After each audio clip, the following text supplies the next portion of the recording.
Hey guys, this video contains some of the best numericals that has already been asked in the competitive examination like JEE Mains and NEET. These questions are also important for the students who are preparing for CBSE board exam this year 2021 and 22 because all of you know that the pattern system examination system has been changed, and this time all the questions are MCQs. So I have expectations that the standard of the question will be little bit increased. ठीक है, आपको इस साल आपको देखने को मिलेगा the question का स्टैंडर्ड थोड़ा सा इंक्रीज हुआ ही रहेगा because this a semester system. 2 terms में आपके एग्जामिनेशन होने वाले हैं. सो आई हैव एक्सपेक्टेशन दैट अभी तक का जो पैटर्न था, जो सीबीएसई के बोर्ड एग्जाम्स का जो पैटर्न था, उससे थोड़ा सा हार्ड पैटर्न आपको मिल सकता है इस साल के एग्जामिनेशन में. So let prepare ourselves for those kind of situation. And और आप अगर 12th के बाद कोई भी कॉम्पिटिटिव एग्जाम देने के लिए प्रिपेयर कर रहे हैं, then also you need to solve this kind of numericals. So in this video I am going to discuss about the chapter solution. Solution chapter के बारे में डिस्कस करेंगे. Only numericals that is already been asked in such type of competitive examinations. ठीक है. So let's start with the first question. As you can see, the question is saying that there is a solution. Okay, there is a solution and it is made up of two components. Okay, इसके answer को करते हैं. ठीक है, there is a solution and it is made up of two components. The solution is made up of two components. Suppose this is component A and component B. There is two components. Okay, a solution of two component contains n1 moles of first component. अगर ये first component हुआ और अगर B second component हुआ, तो first component का number of moles कितना है? Number of moles is n1. ठीक है, एंड बी कंपोनेंट का number of moles is n2. Okay, m1 and m2 are the molecular weight. Molecular weight कितना है?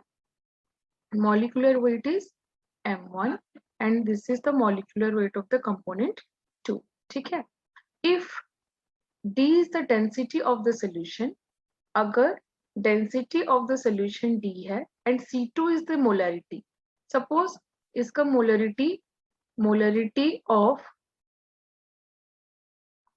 सोल्यूशन जो आपका है, सपोज B कंपोनेंट का molarity is C2 is given.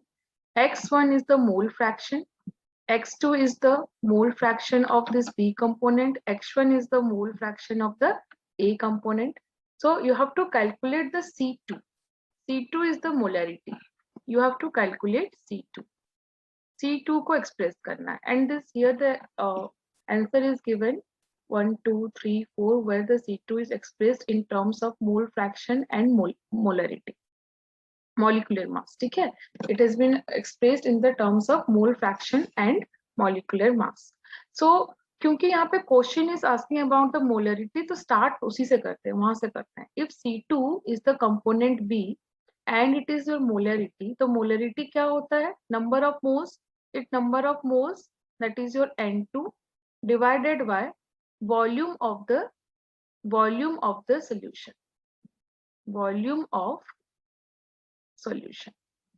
ठीक है, सपोज और volume is taken in ml में अगर है, if this is in ml then it is N2 into 1000 divided by volume in ml.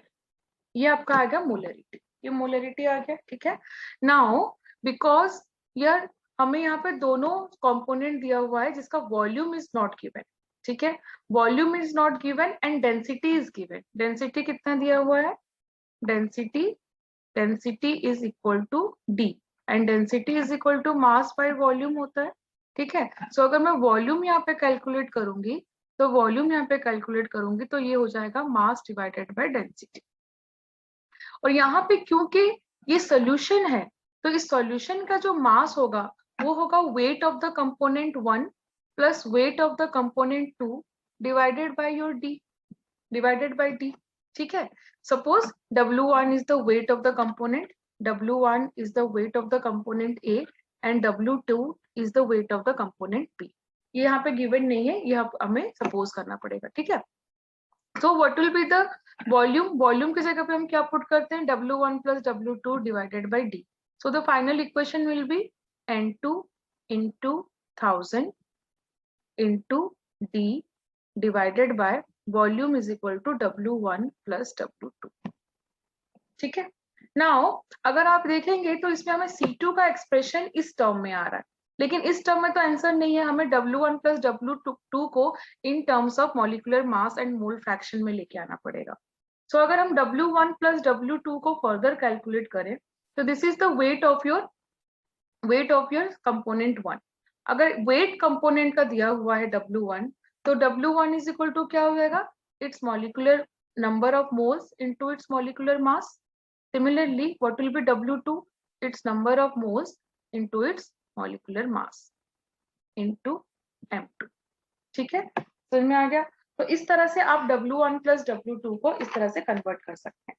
ठीक है, in the very next step मैं इसी वैल्यू को यहाँ पे पुट कर दूंगी, इसी वैल्यू को मैं यहाँ पे पुट कर दूंगी, तो आपका फाइनल इक्वेशन आ जाएगा C2 is equal to N2 into 1000 into D divided by W1 plus W2। यहाँ पे अगर मैंने वैल्यू पुट किया then C2 is equal to N2 into 1000 into D divided by N1 M1 plus N2 M2। Still now you are something missing, क्योंकि यहाँ पे mole fraction के term use नहीं हो रहे, यहाँ पे मोल फ्रैक्शन के टर्म्स यूज नहीं हो रहे, तो यहाँ पे हम N2 और N1 की जगह मोल फ्रैक्शन यूज करेंगे। मोल फ्रैक्शन अगर N2 और N1 की जगह हमने यूज किया तो हमारा क्या होना चाहिए, यहाँ पे देखिए, अगर मैं इसको यहाँ पे सॉल्व करती हूँ, आपको पता है कि mole fraction of the component is x1 is equal to कितना होगा, N1 divided by N1 plus N2। ठीक है, ओके, और mole fraction of x2 is equal to क्या हो जाएगा, N2 divided by N1 plus N2। ठीक है, ओके, तो यहाँ पे अगर मैं N2 स्टार्टिंग में देखिए, यहाँ पे N2 की जगह मैं क्या लिख सकती हूँ, x2 into N1 plus N2। इस इक्वेशन से मैं लिख सकती हूँ x2 into N1 plus N2। सी देखिए, मैं यहाँ पे N2 का वैल्यू पुट कर रही हूँ, x2 into N1 plus N2। बाकी जो जैसा है उसको वैसे ही लिखते हैं, ऊपर क्या है, इंटू 1000 इंटू डी। ठीक है, नाउ N1 की जगह मैं क्या लिखूंगी, N1 की जगह पे मैं क्या प्लेस कर सकती हूँ, c N1 is equal to x1 into N1 plus N2। यहाँ पे लिख सकती हूँ M1 जो रिमेनिंग है into x1 into N1 plus N2। ठीक है, प्लस सिमिलरली M2 लिख दिया मैंने, और यहाँ पे N2 की जगह में x2 into N1 plus N2 लिख सकती हूँ। नाउ अगर मैं यहाँ पे N1 प्लस N2 कॉमन लेती हूँ तो क्या हो जाएगा, x2 N1 plus N2 into 1000 into D divided bye, अगर मैंने यहाँ N1 प्लस N2 कॉमन ले लिया तो क्या आ जाएगा, M1 x1 plus M2 x2। ठीक है, so it will cancel out, N1 plus N2 दोनों तरफ से कैंसिल आउट हो जाएगा। तो फाइनली आपके क्या पास क्या बचता है, फाइनली यहाँ पे देखिए आपके पास क्या बचता है, C2 is equal to x2 into 1000 into D divided by M1 x1 plus M2 x2। But still we are not matching anywhere, हम लोग मैच नहीं कर रहे हैं। यहाँ पे देखिए कोई भी इक्वेशन में अगर यहाँ तक हम कंपेयर करें तो ये दोनों तो हो ही नहीं सकता ऑप्शन, ये दोनों तो होंगे ही नहीं, तो हमारे पास बचा question answer number 1 and answer number 4, 1000 dx2। And देखो दोनों ही केस में it is represented in terms of x2। See MCQs question में यही इंपॉर्टेंट फैक्टर होता है, you have to find out according to the given answer in the options. ठीक है, हम आंसर तो हमें यहीं पे ही मिल गया था, यही हमारा एक्सप्रेशन मिल गया था, बट हमें एमसीक्यूज के अकॉर्डिंग हमारे डेरिवेशन को करना पड़ेगा। अब क्योंकि दोनों ही ऑप्शन में the mole fraction of x2 is given, mole fraction of 1 तो है ही नहीं, तो हम यहाँ पे जो x1 है उसको x2 में कन्वर्ट कर देते हैं, तो क्या हो जाएगा 1000 dx2 divided by m1 into x1 को मैं 1 माइनस x2 लिख सकती हूँ, क्योंकि हमें पता है x1 plus x2 is equal to 1 होता है। ठीक है, ओके, सो x2 हो गया एंड प्लस m2 x2 हो गया। ठीक है, अगर आप इसको सॉल्व करेंगे, इसको अगर आप सॉल्व करेंगे, you will find 1000 dx2 divided by x2 और x2 जहां पे है वहां पे m2 माइनस m1 आ जाएगा, तो ये आ जाएगा आपका m1 प्लस x2 अगर आपने कॉमन लिया तो m2 minus m1। So finally the equation में ये आपका आंसर निकल के आएगा, answer number 4, x2 m2 minus m1।